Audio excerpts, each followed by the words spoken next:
Hi, this is Adam Feinberg, and you are listening to the Harlem Stories podcast. Hi, this is Mark Becker. Mark, thank you so much. Great co-host as always. Always look forward to your banter. I think it kind of adds a whole nother dimension to this podcast. Thank you. So going forward over here, our topic today, we're going to talk about Sugar Hill, the sweet hill of success. So Sugar Hill was, is actually a historic district, but ultimately it's got a lot of connotations for the African American community. One thing that we are going to discuss is ultimately Hamilton Heights. It's the northernmost section of West Harlem. Within the neighborhood, there's two distinct historic districts, potential third, which encompasses almost the entire neighborhood that's proposed right now. But right now, the two historic districts include the Hamilton Heights Historic District, sometimes referred to as the Hamilton Grange Historic District, and the Sugar Hill Historic District and District Extension. While the official district is defined with very specific buildings, broadly speaking, I tend to say that Sugar Hill is largely defined as 145th Street to 155th Street. Some people will tend to include also up to the Morris Jamel Mansion at 160th, Edgecombe Avenue to the east, and the western border is between Amsterdam and Convent, roughly. Isn't there a movie with Wesley Snipes called Sugar Hill? There is a movie with Wesley Snipes, called Sugar Hill. And actually, ironically, it takes place in Central Harlem, not in Hamilton Heights and the Sugar Hill neighborhood. But yeah, there's other pop culture references we'll talk about as well. So, obviously, that northern extension over there is sometimes, not necessarily considered Sugar Hill, but others do. Controversial, but, we'll move past that. Sugar Hill got its name in the 1920s when the neighborhood became a popular place for wealthy and successful African Americans to live during the Harlem Renaissance, which, right now it's gaining a lot of interest in today in the Harlem Renaissance. And it was known as the sweet life to live on the hill. There were a great number of prominent African-American residents, including W.E. Du Bois, Justice Thurgood Marshall, Adam Clayton Powell Jr., Congressman, Duke Ellington, Cab Calloway, Walter Francis Wright, Willie Mays, Frankie Lyman, and Arturo Schomburg. And that's the same Schomburg as we know as the Schomburg Center on 135th Street and Lenox.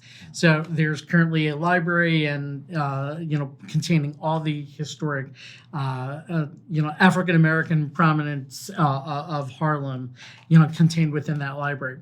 And it's not just the residents, it's their famous friends that have visited and spent significant amounts of time in the neighborhood.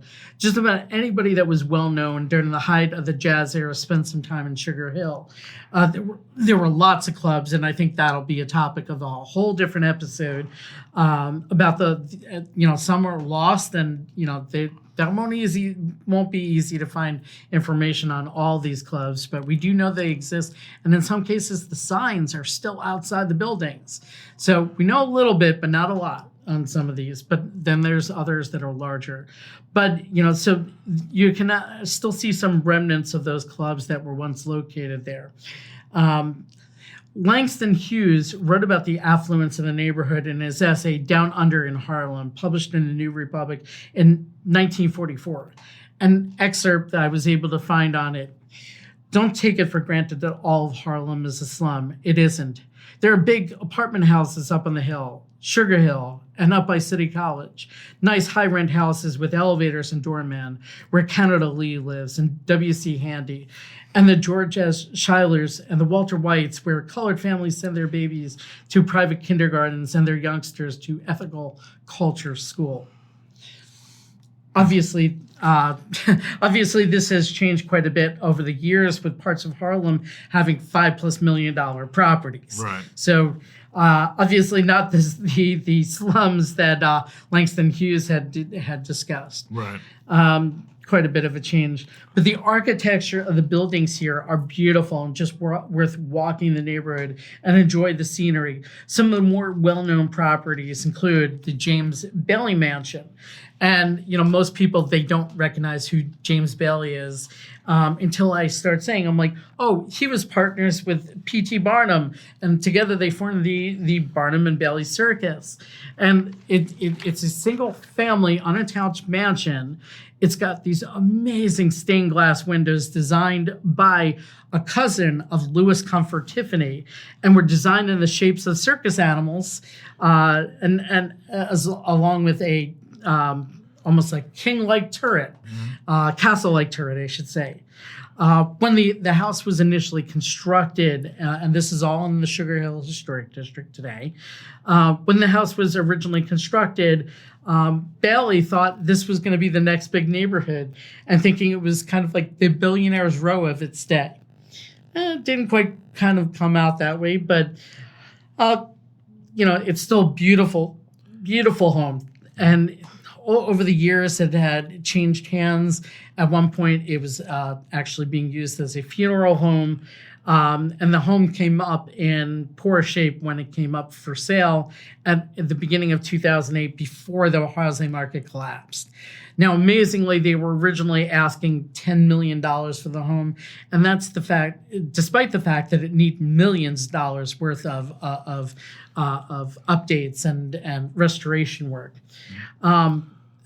Because the sale ultimately happened after the housing market had collapsed in 2008, it wound up selling for a total of $1.4 million in cash.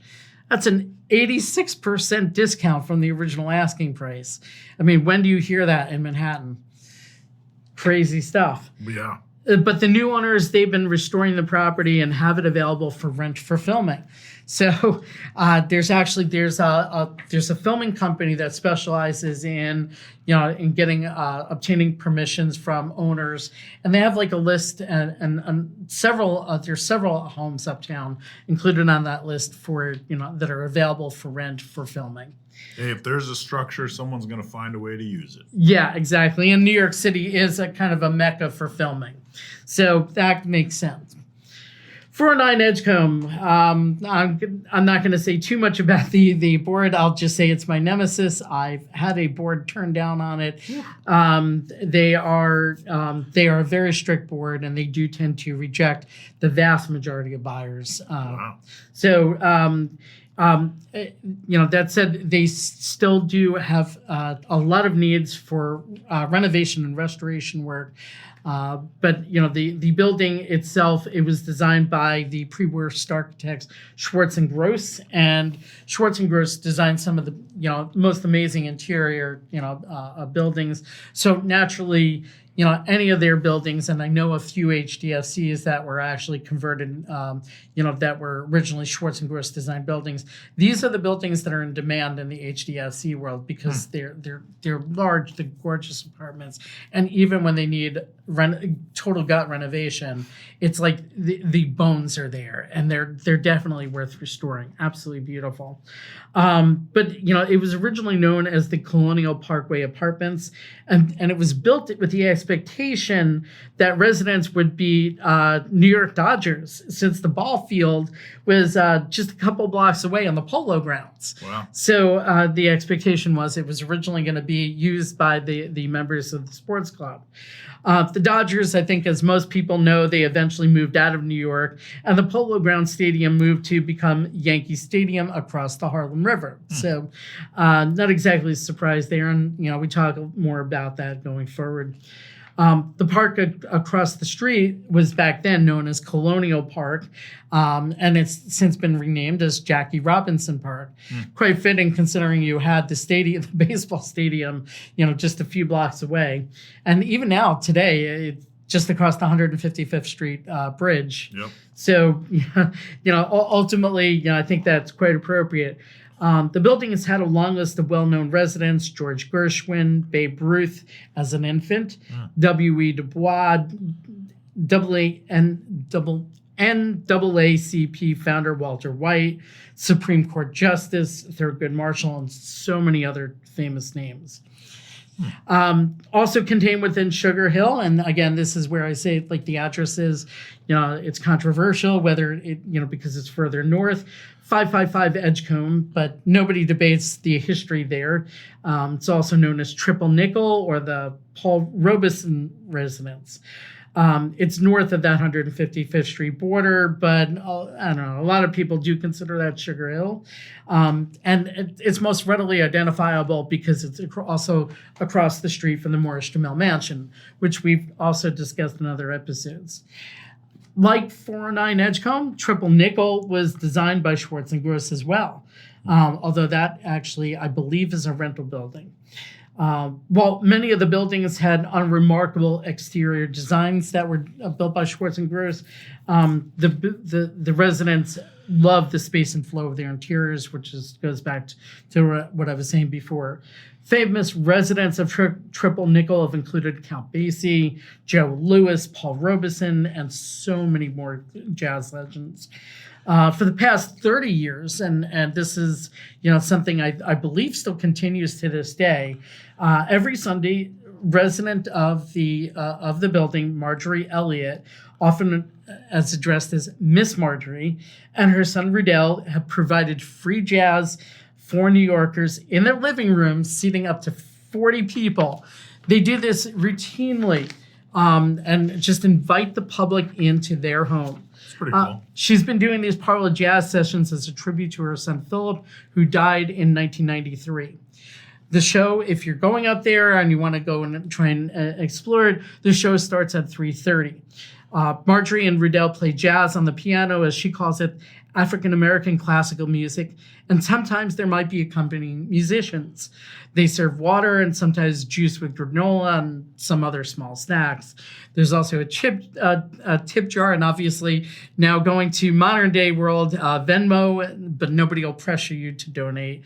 But considering that the fact that they're opening their home to the world every week, I wouldn't hesitate to tip. Yeah, you got to be generous in that situation. Yeah, I mean, how amazing is that? I mean, I think that's one of the true treasures of New York. Sure.